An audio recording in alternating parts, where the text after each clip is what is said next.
मगच पहिल्यांदा पाहिला त्रिभुवन गुरुजी DK सोनवणे सर आणि आदरणीय भीमरावजी यशवंतरावजी आंबेडकर हे इथे येत आहेत म्हणून आम्ही इथे आलो. त्यांनी आम्हाला बोलवलं आणि हा विभाग सगळा परिसर पाहून मी म्हटलं इथे कशी काय शाळा असू शकते.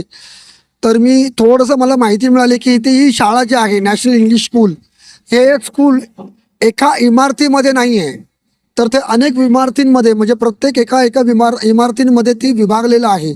एका खोल्या घेऊन 2-2, 3-3 खोल्या घेऊन ते शिक्षक कसे ते परिश्रम करत असतील. ज्या इमारतीतून त्या इमारतीत प्रत्येक सब्जेक्टला जायचं, त्या शिक्षकांना सॅल्यूट आहे. आणि या अशा परिस्थितीतून सुनील सरांनी जे उभं केलेलं आहे, मला तर असं वाटतं की खरा भारत मला इथं पाहायला मिळाला की जो अनेक आपला भारत जो आहे तो अनेक प्रांतातून घडलेला आहे. अशा इथं प्रांतातून एक शाळा निर्माण केलेली आहे.